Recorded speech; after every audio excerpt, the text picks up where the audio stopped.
Hey guys, and IGN 2 hours ago, sorry I'm late, but IGN released some new Sonic Frontiers, the final preview, and I thought I would make my last final Sonic Frontiers vid before the game releases. So let's begin.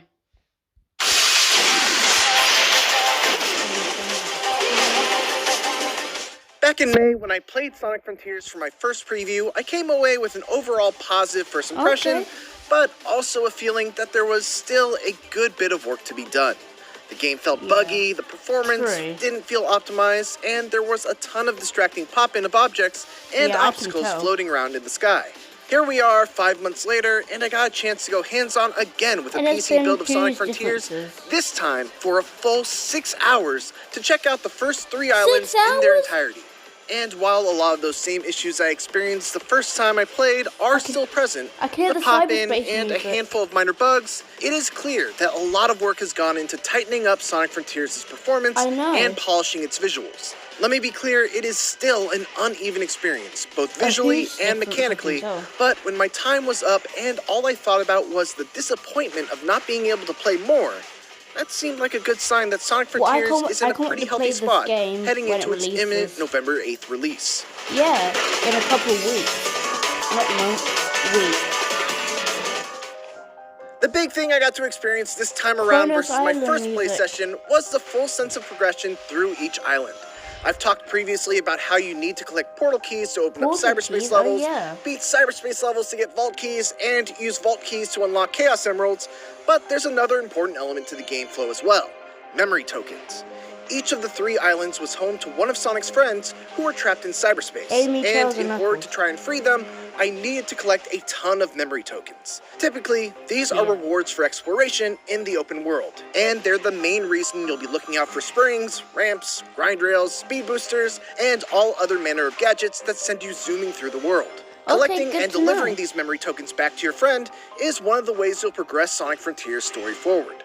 Every time I made a delivery, I was rewarded with a cutscene between Sonic and his trapped friend that would shed a little bit of light on the mysterious Starfall Islands and the cute little native rock people known as Korons that inhabit it.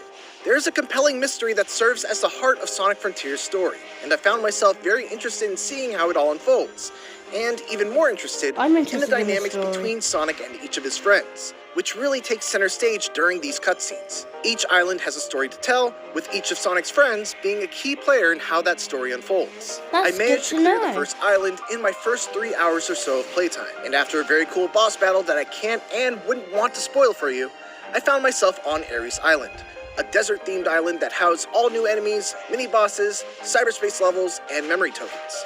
Here, I had to repeat the hunt for the Chaos Emeralds again. In that way, Sonic Frontiers is very formulaic. But the 3 islands I've explored so far were so different that I was happy to repeat the dance each time. The one weak point in this whole formula are the Guardian mini-boss battles, which are required in order to obtain the portal keys that unlock the cyberspace levels. These fights are typically grand in their spectacle, but are rarely actually fun to play. And worse, they're repeated multiple times throughout the island without any variation. Fortunately, there are a few exceptions, like a fight against a Sumo Guardian that encloses you in a cage and requires you to bounce off the fences in order to bump the boss into the electrified portion. The more you bounce, the more force you're able to bump the boss with, and trying to find the right angle to bounce a bunch of times before hitting the boss was a lot of fun. And then there are the cyberspace levels, which, like the Guardian mini-bosses, varied in their quality, but were all fun nevertheless. Each is a bite-sized traditional Sonic level that comes with 3 sub-challenges to complete, in addition to just beating the stage. They are: beat the level under the S-rank time limit, beat the level with a certain number of coins, and find all 5 red coins.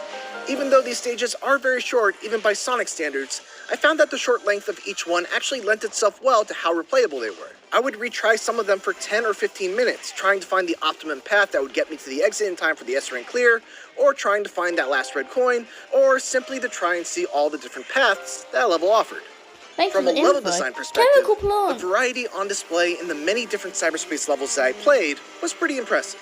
Some would be very straightforward, grounded boost levels, focused on speed and reactions, while others would be very grind rail heavy, and still others would shift the perspective to 2D and be a little more deliberate with their platforming challenges. Hands down, the best cyberspace stage that I played was one that broke the tradition of being a short bite-sized level and was stretched out to about 2 or 3 minutes in length and had a bunch of hidden shortcuts off the beaten path that were a ton of fun to discover. As varied as the level design is though, the one disappointment about cyberspace is that the visual theme around them, based on my 6 hours of playtime, always falls into one of just a few categories.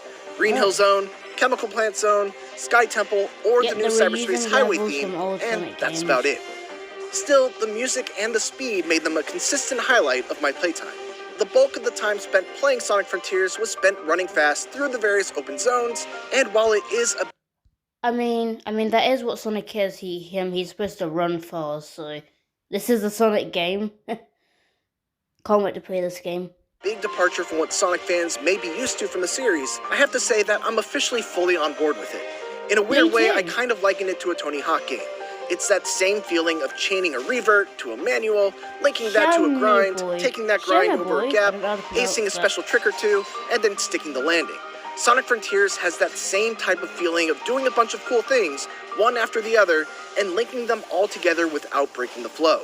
And when the flow does get broken, it feels pretty bad, but the more you play and the better you become at the game, the longer you're able to go without breaking that flow, leading to a really great feeling not just of power progression through the game mechanics, but also from your own skill. It's also worth mentioning that in the beginning of the game, Sonic does feel a bit slow in comparison to other games in the series. However, his speed can be leveled up all the way to level 99. The highest I got to was level 10, and considering he already felt pretty fast even at just that relatively low level, I can't imagine how fast he'll be at max level. Stay tuned for our full Sonic Frontiers review closer to launch, and if you want to see what I previously said about Sonic Frontiers, check out my previous preview. Also, be sure to check out this look at gameplay from Chaos Island. And for everything else, keep it here on IGN. Awesome!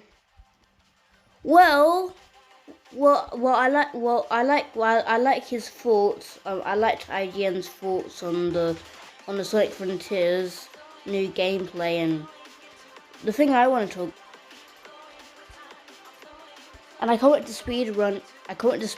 This game like in cyberspace, and I'm just really excited to explore and check out the different islands. And I can't wait to go to Chaos Island and the Lava Island, because you get to. I just like. I know some Sonic fans won't agree with me, but I like platforming in Sonic games, and I also like running and going fast, because that is what Sonic's meant to do.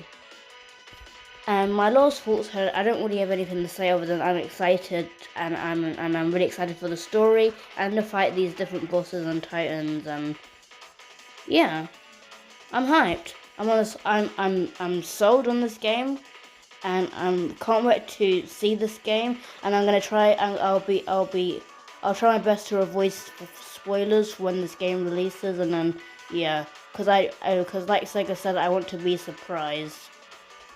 So that's it for me.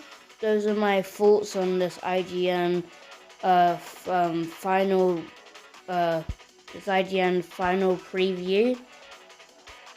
So let me know your thoughts on this. Don't forget to subscribe, and let me know, are you excited for Sonic Frontiers? I mean, I don't know why you wouldn't, from all this awesome gameplay. And stay tuned for more Sonic news, like Sonic Prime, Sonic Movie 3, and all things Sonic. Stay tuned to this channel and subscribe so you never miss my thoughts on any Sonic news. Bye! Have a good day, or evening, wherever you are.